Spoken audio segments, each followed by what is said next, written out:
Hi guys, কেমন আছেন আপনারা সবাই? আশা করি সবাই ভালো আছেন। আমরাও মোটামুটি অনেকটা ভালো আছি। তো আজকে আমরা ভাবতেছি, তো এখানে ঈদের মেলা মিলছে, তো আমরা একটু ঈদের মেলাতে যাব। সবাই একটু সুন্দর করে রেডি টেডি হয়ে বিকালবেলা বেরিয়ে পড়লাম তাদের পাপার সাথে। আমার ছেলে মেয়ে দুজন রেডি হয়ে গেছে খুব তাড়াতাড়ি। আর ঈদের ঘোরাঘুরির জন্য খুবই আনন্দ পায়। আর ঈদ যাদেরই হোক না কেন, আনন্দ কিন্তু সবার, যেমন আমাদেরও। তো আমরা সবাই রেডি টেডি হয়ে লিফটে চলে গেলাম। এই যে আমরা নিচে চলে আসছি, এখন ভাবতেছি আমরা গাড়িতেই যাব। তো দেখুন, এই আমার ছোট্ট ছেলে গাড়ি চড়া সে চালানোর জন্য খুবই ব্যস্ত। সে আমাকে বলতে আছে, তুমি আমাকে একটু ছবি করে দাও। এই দেখুন, সে দুইটা আঙ্গুল জাগাইছে, সে ছবির জন্য আবার লাইকও দিতেছে। কেমন বুঝুন।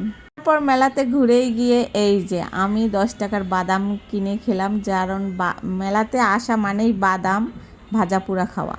তারপর নিয়ে নিলাম চিপস, এই যে যা আমরা ছোটোবেলা কিন্তু 5 আঙ্গুলে দিয়ে খেতাম। তারপর কিছুক্ষণ পরেই আবার আমি এই যে নিয়ে নিলাম একটা, এটা কি বলে, পপকর্ন ভাজি না পপকর্ন, এটাই মনে হয় বলে, জানি না ঠিক আমি যা বলি।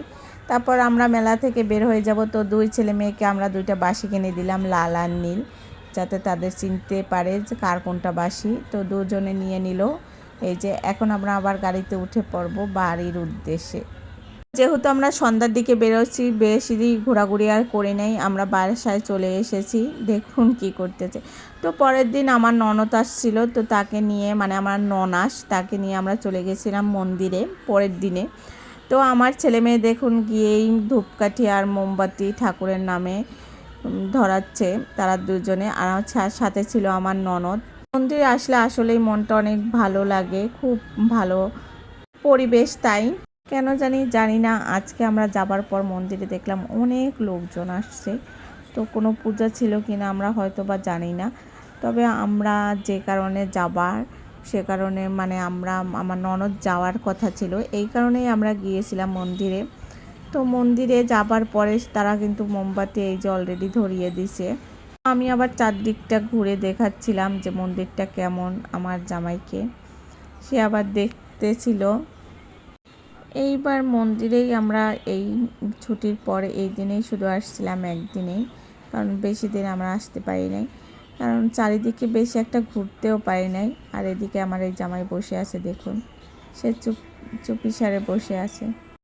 আমার ননদ সেও আবার ভিডিও করতেছিল ওদের দুই ভাই বোনের, কীভাবে তারা মোমবাতি ধরায় দেখুন।